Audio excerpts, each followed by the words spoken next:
Hi, thank you guys so much for joining us for this talk. My name is Erin Brennan, and I am here with my business partner, Kristie Jung. We work at Brennan Brand, which is a creative agency, and we're here to talk to you about ways that you can create tools and tips and routines and applications to best optimize your organization if you are working from home. So a lot of us are used to going to the office. A lot of us are starting to work remote by force or by choice.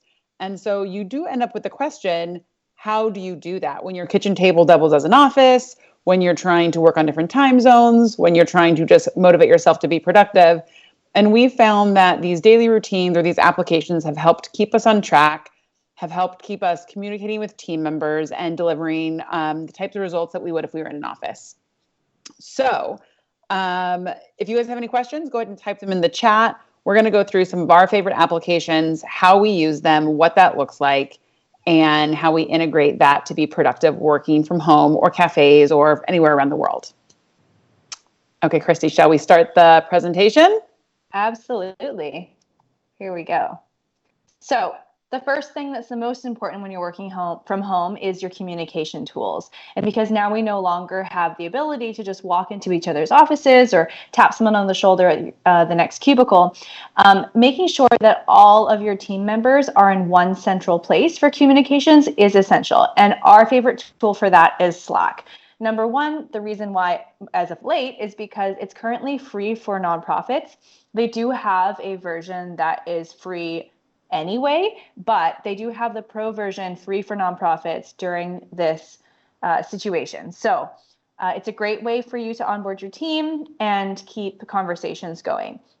So Slack in general is used to replace emails so that you don't have to spend hours reading threads and CCs. Because if you already have an inbox full of threads, it's just going to double when you're working from home because you don't have the opportunity to meet in person.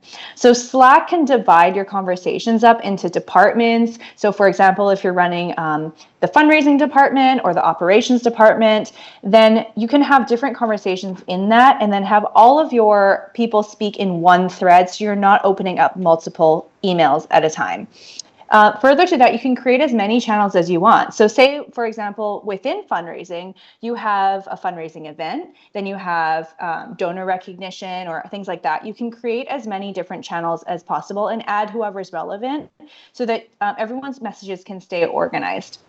And we love Slack because it increases efficiency due to the way that it's organized. It also fosters collaboration. So, for example, when you're sending emails to each other, sometimes sending an idea here or there doesn't seem worth an email. But on Slack, it makes it a lot easier for you to just type your ideas so everyone can kind of chime in all at once. So it fosters collaboration that way. And like we mentioned, it's currently free for nonprofits. So we're really into Slack for that reason.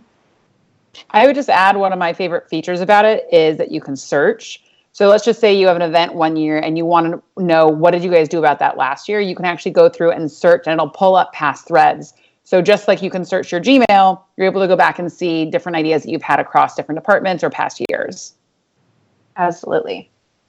And so our scheduling genius, Erin, is going to talk about our, project management. Project management is Asana. I thought we were at scheduling. We're still on organization, which is Kristie's realm. Right. So for a project management tool, you may already use this at your organization, or you may use Gantt charts or different kinds of spreadsheets and things like that.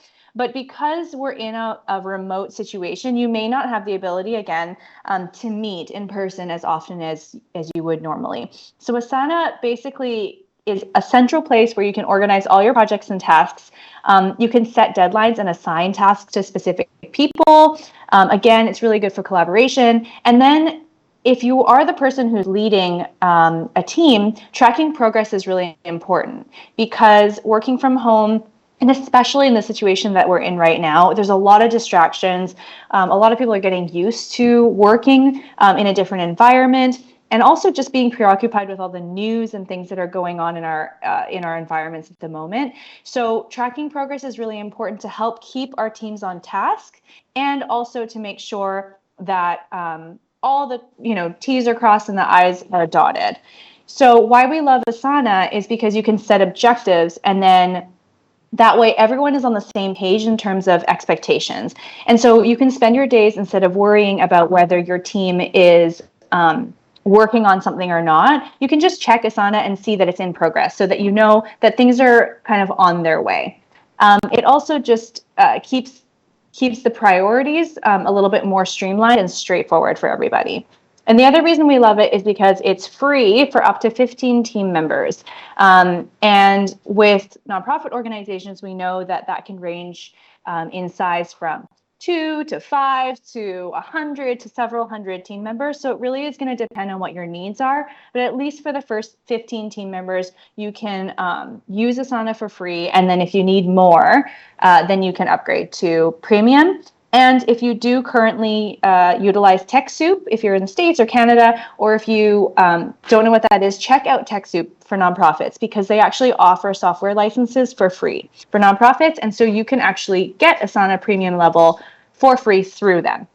So just make sure to check that out.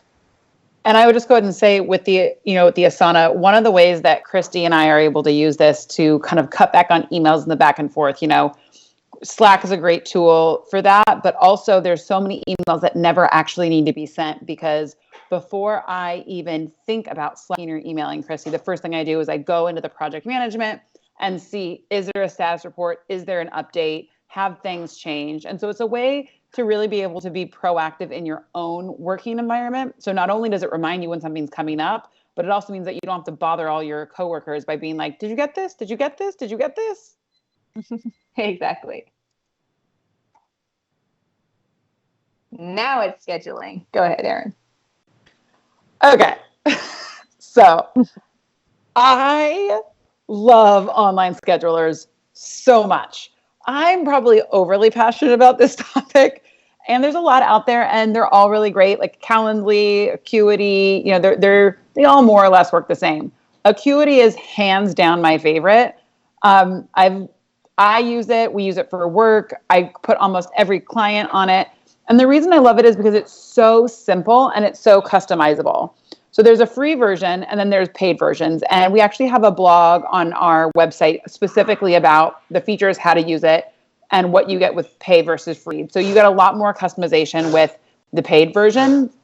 But like I said, there is a free version. And what's great about it is it syncs with your calendars and your team's calendars. So that means if you are working from home and you are going to block off taking your kids to the park, or you have a big call with your board, it automatically blocks off so no one can do that. So the two-way syncing is really helpful. And like I said, that's not a unique feature. Like most of the calendars do that, but Acuity is so pretty and so easy to use and so user-friendly. It just makes my heart so happy. And so every time I don't use it, I end up kicking myself, because I end up in 20 emails back and forth going, do you have time to talk on 2? Oh, well, now I can't do 2. What about 2:30? Thursday at 3? No, Monday at 1. And you're lost in this sea. And I always end up going, I don't know why I didn't use my online calendar. Here's a link, book it online. And then the paid versions also have ways that you can have them fill out questionnaires, or you can send reminders, so also people don't miss meetings, and all kinds of great features. But basically, everyone should have an online calendar. And if you do, it should definitely be Acuity. And no, I do not work for them.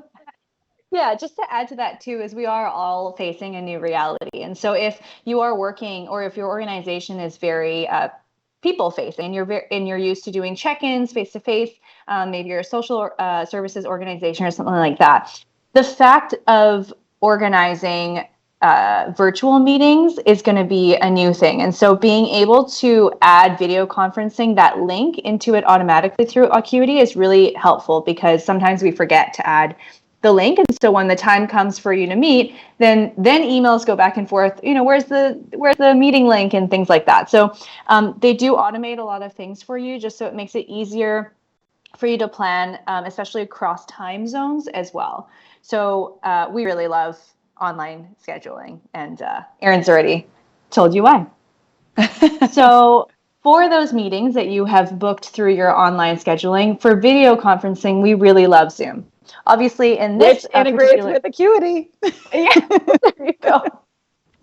And so for this, again, like there's different video conferencing platforms you can use. Zoom is our favorite, but you can also use things like Google Hangouts and other ones as well. Just a little kind of side note there is Zoom actually enables you to put a background in. So that's really fun because they have pre-populated backgrounds. So you could be like in space or at the beach or, like a serious office background. But now there's a lot of design firms and furniture stores that have actually made backgrounds available so that you can put a background behind you and it looks like you're in your really chic apartment. And so all of us know that we're all working from home right now. So there's no shame in having, blinds as your background. But if you just wanted to up it a little bit, you can use that with Zoom. The great thing with Zoom as well is that you can record your meeting and you can screen share. So just the same as tools like Google Hangouts and Skype, you can do the same thing. And video recording is going to be really important, especially when we all have different priorities going on right now, and we just have to realize that our schedules are going to need to be a lot more flexible. And with that said, sometimes we're going to miss meetings. And so being able to record your video conference is going to be really important to ensure that everyone is in the loop all the time. And so why we love Zoom in particular is that it keeps social connection alive in a way that there's a gallery view, so you can see all the people all at once, which is really nice. And one tip that isn't specific to nonprofits, but is just a really good tip in general, especially because you lose sort of office culture when you are working remotely and from home, is to schedule like morning coffees or like team lunches, and just ensuring that you're prioritizing that time to just keep your team, give your team some time to socialize and be personal with each other and not talk about work so that everyone feels a little bit less isolated. And I would say also, Kristie, you and I use it for working sessions. So a lot of times what we'll end up doing is have documents up and we're talking to each other as if we were in a meeting, or we'll be doing a screen share in a Google document where we're actually going forth and doing the actual working session together. So just because you're not in an official team meeting doesn't mean you can't collaborate with team members. That's absolutely a great point. The other thing we'd like to suggest for remote working, especially when your whole team is remote, is to ask everyone gently. It's still their decision, but really just try to push for everyone to put their video on. Obviously, we're all going to be very accepting of how we all look working from home, and making sure that people's videos are on is really helpful just for social connection, but also just to make sure everyone's paying attention. There are a lot of distractions, like we said, and it's just nice to see people's faces. Zoom is free for everybody up to 40-minute meetings, and then you can upgrade for that. But it is free for now, and we have a little hack, especially in nonprofit. We know that every penny counts. So if you do get kicked off a 40-minute meeting, just hop back on, and then you're starting again. Awesome. So for staff time tracking, there are a lot of different tools for this as well. And so it really depends on what your preference is, either if you're working for a nonprofit organization or any organization, or you're leading one. So you can always use a timer on your phone or whatever that is. But we really like Harvest because, again, just like the project management tools and Slack, it keeps everything really organized. And so, again, we'll just have to fix this slide. Sorry about that. Again, with Harvest, essentially what it's used for is to help your team stay productive. And that's not to say that it's a way to keep tabs on everyone and that every minute, you're making sure that someone's working on something and moving the wheels forward, because again, like our new reality just doesn't allow for that. So it does keep teams accountable, though, by way of productivity. So you can actually organize your time trackers by projects and by tasks, and then assign people to different things. So say, for example, you have a grant proposal due, but instead of sending emails or Slack messages back and forth to check in every half an hour or hour to see how things are going, you can basically set a budget of time in Harvest, or you can leave it open for particular tasks and projects so that your team can be communicating with you without needing to communicate with you, that they're on it, that they're working on it. And why we love Harvest in particular is because it is really easy to use, and there's a browser extension as well. So on the top kind of right, when you have that extension there, when you're starting to work on something, you can just click it, and there's a very easy little timer that you can use. Just click what project you're working on and then click go, and then you're set for that. Then you can just focus on working, and you don't have to worry about finding that window to track your time again. There's also an app in case you forget that your timer's been left on and you've shut off your computer already. So you can just hop on your phone and edit from there. And there is also reporting available. So you can, as a leader of your team, you can see kind of how people are doing. And I would just add that, one of the pieces of working from home that can be really difficult and challenging is when you're working versus when you're home, right? You get up to make lunch. Oh, let me just fold the laundry really quickly. Oh, empty the dishwasher, things that aren't really a temptation when you're at the office. So when you're at the office, there's a little bit more accountability and structure built into work and your schedule. So one of the things that I like to do is time blocking, where I can set aside time to work on something. And that's great, but I don't always have the time to do that, or I'm juggling a lot of things that day. And so I feel like I've done a lot of work, and then I turn around, I don't know why my products aren't ready. And so time tracking helps me keep myself accountable to know, wow, I thought I was working for 5 hours, but I really only got 3 hours of work done. What was I doing? And so it's just also another great way to keep yourself on track. Absolutely. Oh, okay. So those are really the tools that we use. And so by communicating with each other and keeping ourselves on track and communicating with our team, those are some of the ways that we stay productive and on track while we are working from home. And so one of the questions is, who are we? And so we are a creative brand firm. And so we're working with nonprofits, small businesses, helping them launch their products, grow their income, grow their impact. So we're always juggling a lot of different projects at the same time. And so we hope that this has been really helpful for you guys. But we've also put together a work from home guide that kind of goes into these tools a little bit more. These are the types of things we work on, from marketing to identity to strategy and all of that. And so what we're also offering for anyone that comes to the conference is a free 30-minute consult. So we have a landing page built for you guys that you can go and download the ebook, which goes into more detail about how we structure time blocking and working from home and other apps that we love, both paid and free. And again, we're also offering 3 free 30-minute strategy sessions to talk through your ideas, your obstacles, whether it be working from home or launching new projects. Yeah. So thank you so much for having us. We've got just 3 minutes left here. So if there's someone who has a really quick question, we can perhaps squeeze one in. Yeah. Any questions or anything like that?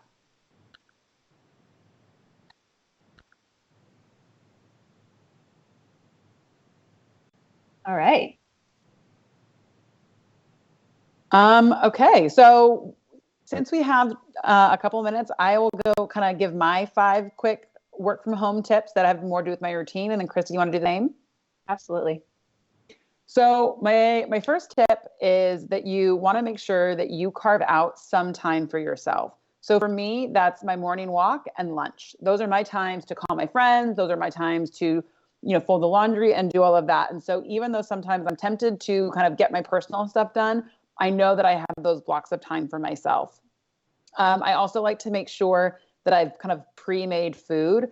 For example, today I have not had lunch because I didn't have anything that was easy and ready to grab. So I didn't have time to actually get up and go do some cooking. So having that food prep and lunch ready is key.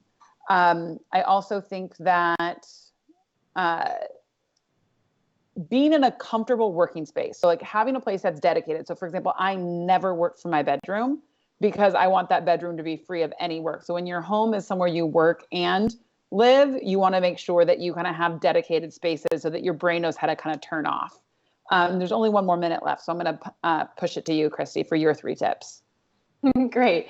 For my 3 tips, I would say, we share a lot of the same tips, actually. That's why I went first.